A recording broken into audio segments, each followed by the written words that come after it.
Phénomène qui s'aggrave, mais phénomène qui n'est pas irrémédiable, la désertification commerciale dans les centres-villes. En Loir-et-Cher, la vacance commerciale représente 9% à Vendôme et à Romorantin, 11% à Blois. Dans la ville-préfecture, la rue du commerce panse ses plaies, mais le phénomène s'accentue dans les rues secondaires comme les rues Louis XII et Porte-Chartraine. Et la crainte pour les commerçants qui restent, c'est l'effet boule de neige. Des locaux vides éloignent la clientèle potentielle.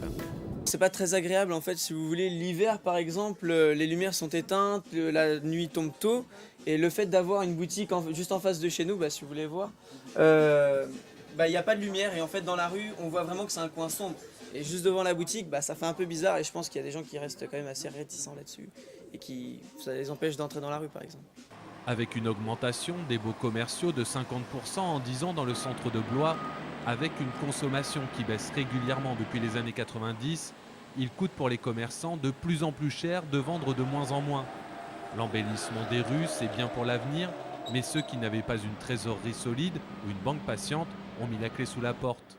Les rues sont aussi désertes du fait qu'il y ait eu ces travaux en centre-ville qui ont été quand même assez longs pour une partie, et là donc qui sont repartis pour la deuxième partie.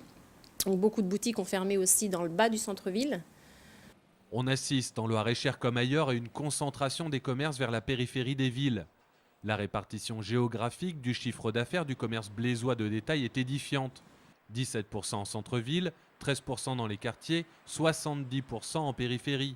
C'est qu'aller dans le centre n'est pas compliqué, c'est pour se garer que ça devient ardu. Au niveau des places de parking, c'est vrai que quand on vient en semaine, on peut trouver un petit peu, on trouve sa place facilement.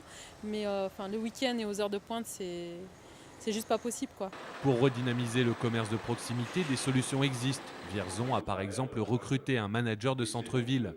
Pour la petite commune de Contre, 3500 habitants, c'est plus simple. Dès qu'un commerce ferme, la mairie achète les murs, loue à bas prix à des commerçants qui pourront ensuite acheter le commerce tout en déduisant les loyers payés. Une forme de nationalisation à l'échelle municipale. La commune est riche.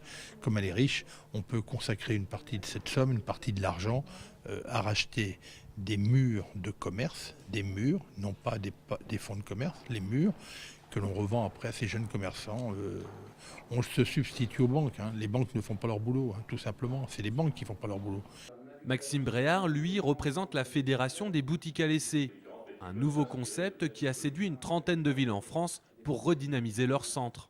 C'est de permettre à un porteur de projet, donc à un futur commerçant, de pouvoir tester son idée de commerce dans un local inoccupé du centre-ville pendant une durée limitée. On est un bail de 6 mois, donc un bail dérogatoire qui peut être renouvelé une fois. Et à l'issue de ce test de 6 mois ou d'une année, l'idée c'est qu'il y ait une pérennité derrière, que le commerçant transforme l'essai et signe un bail commercial. En filigrane, la difficulté du commerce de proximité provient de l'étalement urbain et périurbain. Car tant que les familles, donc les clients potentiels, seront relégués dans les faubourgs, voire les couronnes des agglomérations, elles s'arrêteront en périphérie. Derrière la crise du commerce de proximité, il y a la crise des villes.